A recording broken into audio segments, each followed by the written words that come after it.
Hello दोस्तों, I welcome you all to Rahul Sharma Education. दोस्तों, हमने लक्ष्मीकांत की सीरीज में पार्लियामेंट वाले चैप्टर को शुरू किया था। इस चैप्टर में हमने अभी तक दो पार्ट में करके पार्लियामेंट के चैप्टर को देखा। आज हम पार्लियामेंट के चैप्टर में आगे तीसरे पार्ट के रूप में देखने वाले हैं, जिसमें हम सेशंस ऑफ पार्लियामेंट के बारे में बात करेंगे। हम इसमें उन डिवाइसेस के बारे में बात करेंगे जो किसी भी पार्लियामेंट के सेशन में इस्तेमाल किए जाते हैं, पार्लियामेंट के प्रोसीडिंग्स में इस्तेमाल किए जाते हैं। फॉर एग्जाम्पल आप देखेंगे समनिंग है, एडजर्नमेंट सीने डाई है, प्रोरोगेशन है। तो इन सारे जो भी छोटे छोटे टॉपिक्स हैं, इनको हम बहुत डिटेल में डिस्कस करेंगे, क्योंकि आप देखेंगे क्वेश्चन का पैटर्न तो इस पार्लियामेंट वाले चैप्टर से सबसे ज्यादा सवाल इन्हीं सेक्शन से आते हैं कि एडजर्नमेंट कौन करता है, एडजर्नमेंट में क्या होता है, एडजर्नमेंट सीने डाई कौन करता है, प्रोरोगेशन कब होता है, रेजोल्यूशन कब होता है, रेजोल्यूशन जब होता है तो उसका क्या असर पड़ता है लोकसभा पे। तो इन्हीं सारे टॉपिक्स को आज हम डिस्कस करने वाले हैं। तो मैं उम्मीद करता हूँ ये सेशन आपके लिए बहुत ज़्यादा फ्रूटफुल होगा। तो दोस्तों, जो मेरे चैनल पे नए हैं, मैं उनको बता दूं कि मेरे लक्ष्मीकांत की इस सीरीज में आपको पूरा 7th एडिशन का चैप्टर वाइज कवरेज देखने को मिलेगा। आप इस प्लेलिस्ट को एक्सेस मेरे यूट्यूब चैनल पे कर सकते हैं। और अगर आपने मेरे चैनल को अभी तक सब्सक्राइब नहीं किया है तो प्लीज सब्सक्राइब करें, और इस वीडियो को देखने के बाद अगर आपको अच्छा लगे तो जरूर लाइक करें और ज्यादा से ज्यादा लोगों तक शेयर करें। तो चलिए दोस्तों, हम आज के अपने कंटेंट पे आते हैं। हम सबसे पहले दोस्तों बात करने वाले हैं सेशंस ऑफ द पार्लियामेंट की। तो दोस्तों, हमारे पार्लियामेंट में 3 सेशन होते हैं। एक होता है बजट सेशन, दूसरा होता है मॉनसून सेशन, तीसरा होता है विंटर सेशन। जो बजट सेशन होता है वो बजट सेशन फरवरी से मई तक होता है, मॉनसून सेशन जुलाई से सितंबर तक होता है, और विंटर सेशन नवंबर से दिसंबर तक होता है। अब आप देखेंगे कि इन तीनों सेशन के बीच में एक एक महीने का गैप है। मई से जुलाई के बीच में आप देखेंगे 1 महीने का गैप है, सितंबर से नवंबर के बीच में देखेंगे आप 1 महीने का गैप है। तो दो सेशन के बीच में जो समय का गैप है, जितने टाइम का गैप है, हम उसको रिसेस कहते हैं। इसको हिंदी में अवकाश कहते हैं, ये आप ध्यान में रखेंगे। तो इन 3 सेशन में अलग अलग चीजें हम इन तीनों के बारे में देखेंगे। तो किसी भी सेशन को बुलाने का जो राइट होता है, जो पावर होता है, वो प्रेसिडेंट के पास होता है, और इसी को हम समनिंग कहते हैं। समनिंग का मतलब किसी भी सेशन को बुलाना। ये प्रेसिडेंट करता है, टाइम टू टाइम करता है, जैसे जैसा भी उसको ठीक लगता है उस हिसाब से। एक और बात आप ये ध्यान में रखेंगे कि किसी भी दो सेशन के बीच में जो मैक्सिमम गैप है वो 6 महीने से ज्यादा का नहीं हो सकता। ठीक है। अब इसका ये मतलब है कि एक साल में कम से कम 2 सेशन तो होने ही हैं, इसका यही मतलब है। तो ये हमने समनिंग देखा कि प्रेसिडेंट समनिंग करता है। समनिंग का मतलब होता है किसी भी पार्लियामेंट के सेशन को बुलाना, और इसको टाइम टू टाइम प्रेसिडेंट क्या करता है, बुलाता रहता है। अगला है एडजर्नमेंट। दोस्तों, एडजर्नमेंट का सीधा सीधा मतलब है कि कोई भी काम अगर पार्लियामेंट के अंदर चल रहा है, कोई भी सिटिंग चल रही है, तो उस सिटिंग को डेली बेसिस पे क्या करना, टर्मिनेट कर देना, रोक देना, सस्पेंड कर देना। एडजर्नमेंट का यही मतलब होता है। तो एडजर्नमेंट के बारे में आप दो चीजें ध्यान में रखेंगे। एक तो कि ये डेली बेसिस पे होता है, और दूसरी चीज कि जब एडजर्नमेंट होता है तो फिर अगली मीटिंग की डेट बताई जाती है। ठीक है, कि अगली हम इस तारीख को मिलेंगे, उसको एडजर्नमेंट कहते हैं। अब ये अगली तारीख देखिए, कितनी भी दिन हो सकते हैं, कुछ दिन भी हो सकता है, कुछ वीक्स भी हो सकते हैं। ठीक है, तो ये आप ध्यान में रखेंगे। तो एडजर्नमेंट का मतलब होता है पार्लियामेंट की किसी भी सिटिंग को टर्मिनेट करना, और टर्मिनेट जब किया जाएगा तो ये बताया जाएगा कि अगली सिटिंग या अगली मीटिंग कब होने वाली है। अगला है एडजर्नमेंट सीने डाई। दोस्तों, एडजर्नमेंट सीने डाई और एडजर्नमेंट पे फर्क ये है कि जहां एडजर्नमेंट सीने डाई में किसी भी सिटिंग को इंडेफिनिट पीरियड के लिए टर्मिनेट किया जाता है, इसमें एडजर्नमेंट सीने डाई में कोई भी डेट नहीं बताया जाता कि अगली मीटिंग कब होगी, अगली सिटिंग कब होगी। तो इन दोनों में यही फर्क है। तो देखिए, समनिंग के बारे में मैंने आपको बताया कि समनिंग का जो पावर है वो प्रेसिडेंट के पास होता है। तो वहीं एडजर्नमेंट और एडजर्नमेंट सीने डाई, इन दोनों को करने का जो पावर होता है वो प्रिजाइडिंग ऑफिसर के पास होता है। अब प्रिजाइडिंग ऑफिसर कौन होते हैं, इसके बारे में मैंने अपनी पिछली वीडियो में बहुत डिटेल में डिस्कस किया है, तो आप मेरी पिछली वीडियो जाकर देख सकते हैं अगर आपने नहीं देखा हो। मैं आपसे यही गुजारिश करूंगा कि पार्लियामेंट के इस सारे चैप्टर्स को आप सीक्वेंस में करके देखें। पहले आप पार्ट 1 देखें, पार्ट 2 देखें, पार्ट 3 देखें। तो इस सीक्वेंस में करके देखने के बाद आपको इसका सबसे ज्यादा फायदा होने वाला है।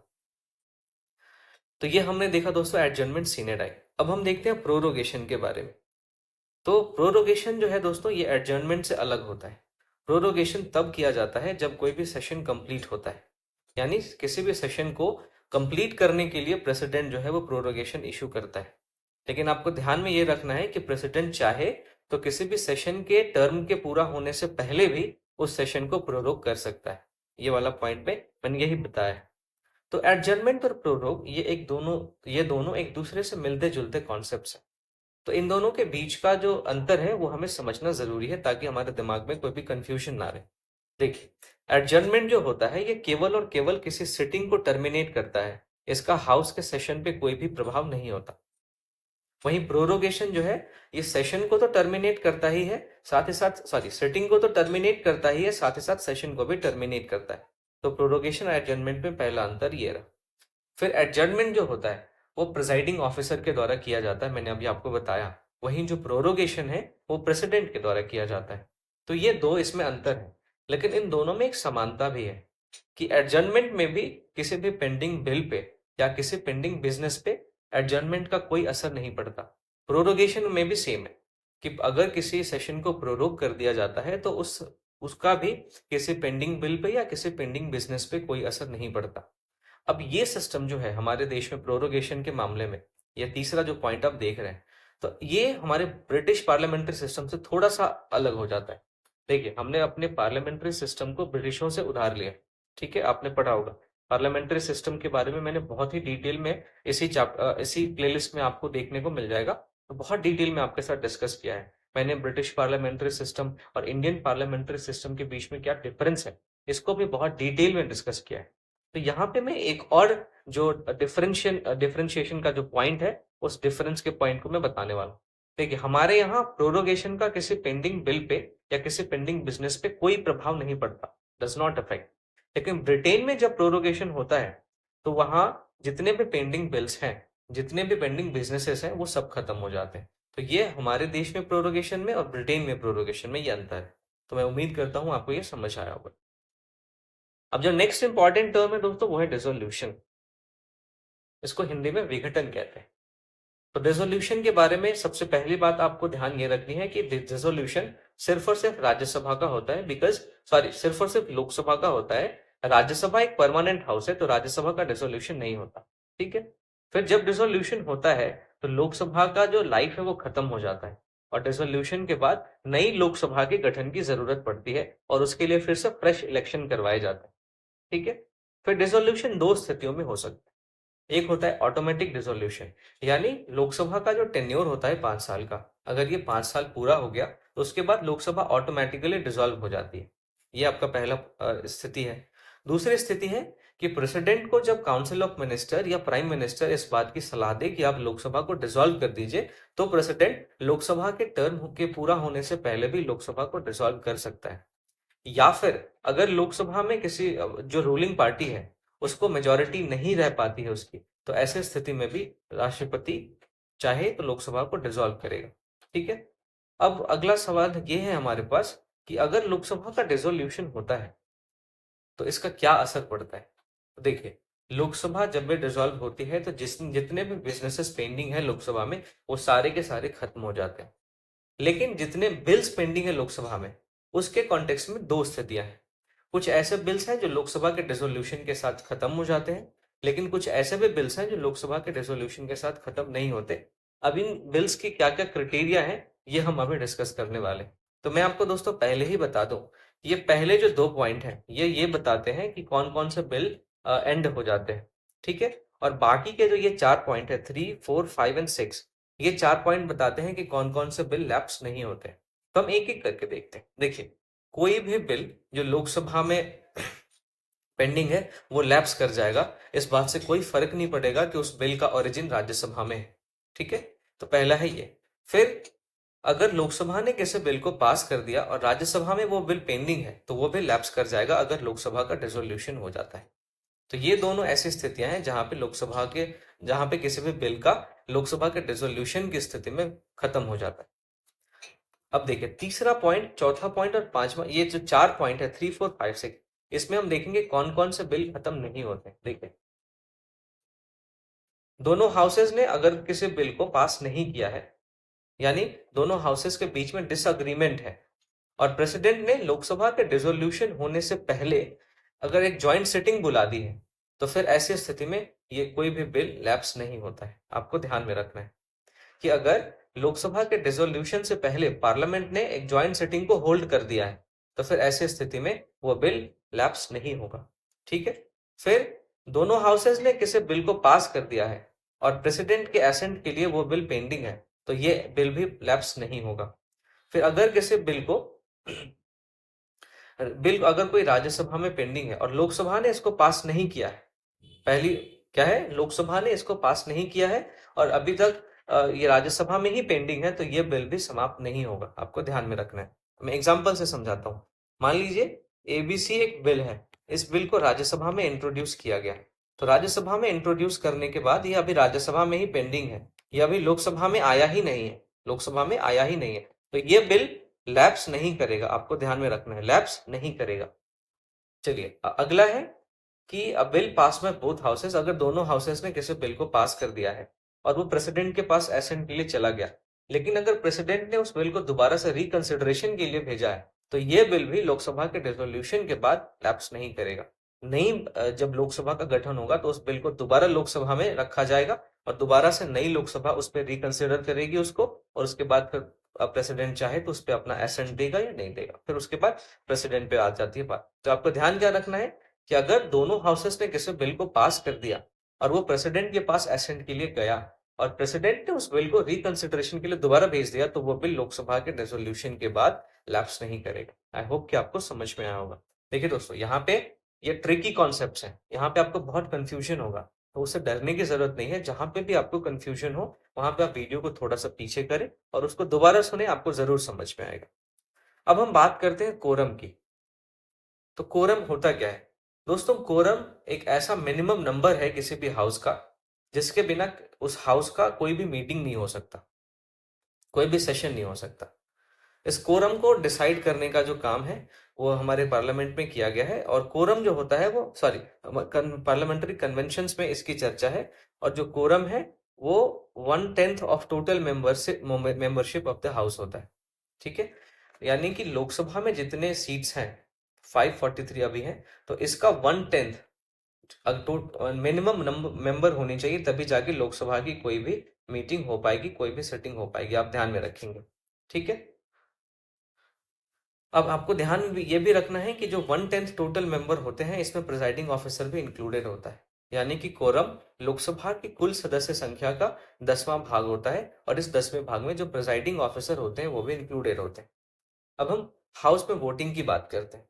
देखिए, किसी भी हाउस में कोई भी मैटर आता है तो उस मैटर पे जो डिसीजन होता है वो वोट के माध्यम से होता है। ठीक है। अगर मेंबर्स जो भी प्रेजेंट और वोटिंग है उन्होंने मेजोरिटी के पक्ष में, अगर उस मैटर को अगर हाँ के पक्ष में सबने वोट किया, मेजोरिटी ने वोट किया है, तो फिर वो जो भी मैटर है वो पास हो जाता है। अगर ना के पक्ष में ज्यादा वोटिंग है तो फिर वो मैटर पास नहीं हो पाता। तो आपको ध्यान में रखना है कि जब भी किसी हाउस में वोटिंग होती है तो उसमें प्रिजाइडिंग ऑफिसर फर्स्ट इंस्टेंस में वोट नहीं करता, वो केवल और केवल कास्टिंग वोट एक्सरसाइज कर सकता है, वो भी तब जब यस और नो इन दोनों के पक्ष में जो भी वोट पड़े हैं उसमें टाई की सिचुएशन हो। तो ऐसे स्थिति में वो केवल और केवल कास्टिंग वोट एक्सरसाइज करेगा, वो फर्स्ट इंस्टेंस में वोट नहीं कर सकता।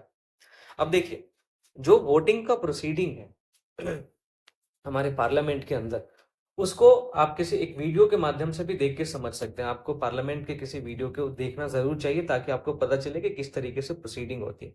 अब मैं जैसे आपको एग्जांपल से बताता हूँ। मान लीजिए कोई भी मैटर किसी भी हाउस में आया, तो उस मैटर के पक्ष में जो लोग हैं जब वोटिंग करेंगे तो उससे जो प्रिजाइडिंग ऑफिसर वो पूछता है, जो पक्ष में है वो बोलते हैं आइज, माफ कीजिएगा वो आइज बोलते हैं, और जो पक्ष में नहीं है वो नो बोलते हैं। आई, ये होता है आई, और एक होता है नोज। तो अगर आइज ज्यादा है तो प्रेसिडेंट बोलेंगे आइज हैव इट, और अगर नो ज्यादा है तो जो प्रेसाइडिंग ऑफिसर बोलेगा नोज हैव इट। माफ कीजिएगा, अभी मैंने प्रेसिडेंट बोल दिया, प्रेसाइडिंग ऑफिसर की बात हो रही है। Noes have it. ठीक है। तो किसी भी मैटर पे आइज और नोज के मामले में वोटिंग होती है, और अगर आइज के पक्ष में ज्यादा वोट है तो आइज वाले जीत जाते हैं और वो मैटर पास हो जाता है, और नोज के पक्ष में ज्यादा वोट है तो फिर नोज वाले मैटर पास हो जाते हैं। अब इसके बारे में बहुत ज्यादा डिस्कशन करके फायदा नहीं है, क्योंकि ये हमारा समझने की एक चीज है। तो मैं आपसे गुजारिश करता हूँ कि आप इसको लक्ष्मीकांत की बुक में अच्छे से जाके पढ़ेंगे। और एक और गुजारिश आप सबसे ये है कि जब भी आप इस लेक्चर को देखें तो आप लक्ष्मीकांत की बुक को जरूर खोलें, है ना। बुक को अपने सामने रख के मैं जो भी पढ़ा रहा हूँ उसको किताब में देखते चले और फिर मेरी वीडियो को सुनते चले। चलिए, अब वोटिंग इन हाउस के बाद अब हम देखते हैं मेथड्स ऑफ वोटिंग। अब वोटिंग का क्या मेथड है ये हमारे जीएस पॉइंट ऑफ व्यू से इंपॉर्टेंट नहीं है, इसलिए इसको मैंने डिस्कस नहीं किया है। हालांकि जिनका पीएसआईआर ऑप्शनल होता है उनको जानना जरूरी होता है, तो इसलिए मैंने इसको यहाँ पे स्किप कर दिया। अब देखते हैं पार्लियामेंट में लैंग्वेज कौन कौन से इस्तेमाल हो सकती है। देखिए दोस्तों, हमारे कॉन्स्टिट्यूशन ने हिंदी और इंग्लिश को अलाउ किया है, लेकिन जो प्रिजाइडिंग ऑफिसर होते हैं वो किसी भी मेंबर को अपने मदर टंग में हाउस को एड्रेस करने के लिए परमिशन दे सकते हैं। अब इंग्लिश का जो था,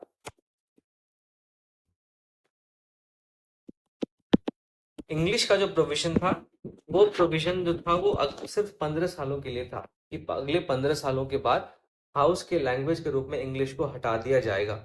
लेकिन 1963 में ऑफिशियल लैंग्वेजेस एक्ट ने क्या किया कि पार्लियामेंट के हाउस की प्रोसीडिंग्स में इंग्लिश को कंटिन्यू करने का प्रोविजन उसमें डाल दिया, और इसके बाद से इंग्लिश और हिंदी ये दोनों लैंग्वेज ऐसे हैं जो कि पार्लियामेंट की प्रोसीडिंग में इस्तेमाल किए जाते हैं। लेकिन आपको ध्यान में क्या रखना है कि प्रिजाइडिंग ऑफिसर किसी भी मेंबर को माफ कीजिएगा, अपने मदर टंग में बोलने की अनुमति दे सकता है।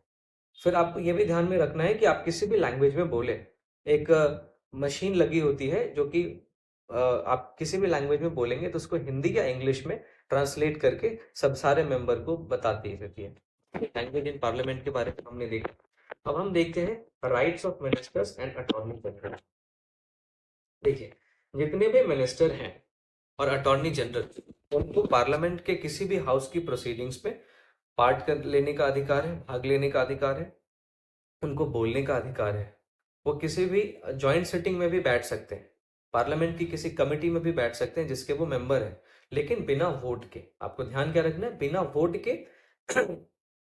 माफ कीजिएगा, अभी थोड़ी सी तबीयत नासाज है तो इस वजह से बार बार ये दिक्कत आ रही है। हाँ, तो मैं बात कर रहा था मिनिस्टर और अटॉर्नी जनरल के राइट्स के बारे में। तो इन दोनों के पास इस बात का अधिकार होता है कि वो पार्लियामेंट की किसी भी हाउस की प्रोसीडिंग में भाग ले सकते हैं, बोल सकते हैं, लेकिन बिना वोट डाले हुए। ये आपको ध्यान में रखना है। अब एक चीज आपको ये ध्यान में रखना है दोस्तों, कोई भी मिनिस्टर जो किसी भी हाउस का मेंबर नहीं है वो भी पार्लियामेंट की प्रोसीडिंग्स में भाग ले सकता है।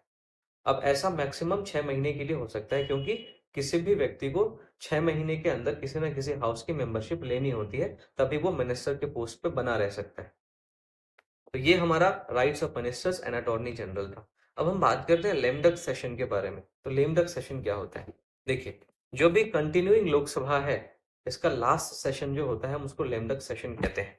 और इस कंटिन्यूइंग लोकसभा के लास्ट सेशन जो भी मेंबर्स हैं, जो जब नई लोकसभा बन के आएगी उसमें जो लोकसभा पुरानी लोकसभा के मेंबर नहीं इलेक्ट हो पाते हैं उनको हम लेम डक्स कहते हैं। ठीक है, समझ में आया होगा आई होप। आप देखिए, इसको पढ़ भी सकते हैं कि अभी जो प्रीसीडिंग लोकसभा है, माफ कीजिएगा इसमें थोड़ी सी स्पेलिंग की गलती है, प्रीसीडिंग होना चाहिए।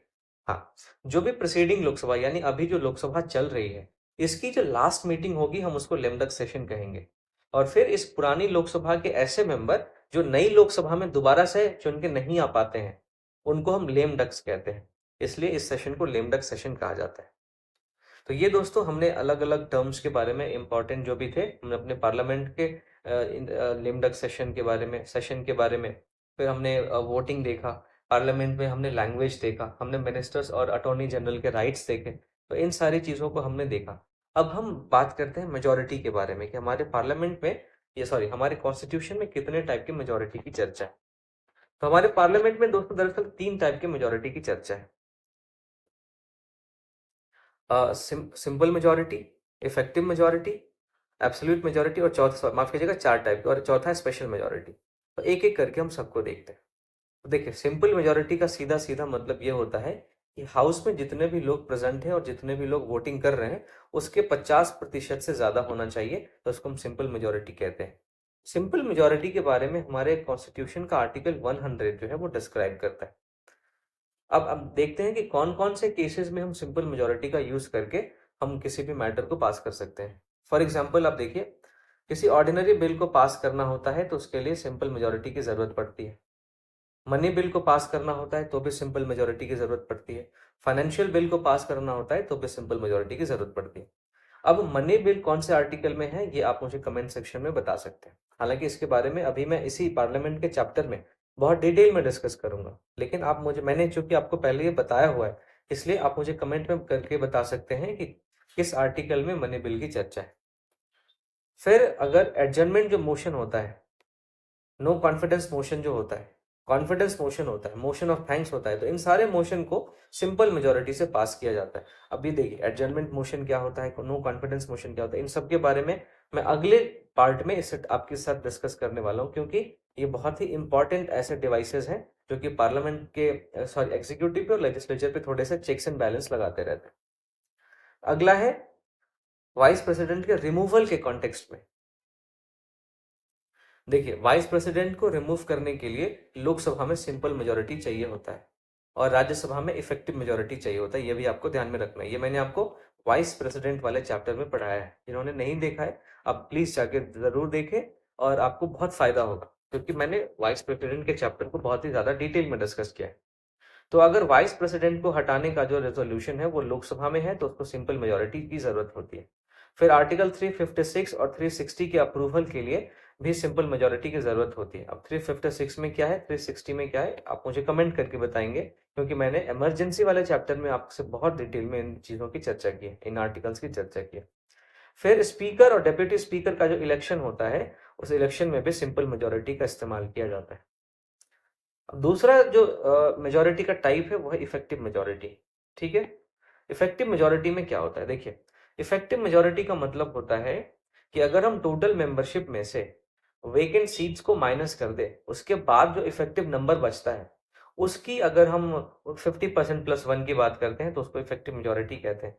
फॉर एग्जाम्पल मान लीजिए लोकसभा में 543 सीट्स हैं, अब इसमें से 12 सीट्स ऐसे हैं जो खाली हैं, तो इफेक्टिव स्ट्रेंथ क्या हो गई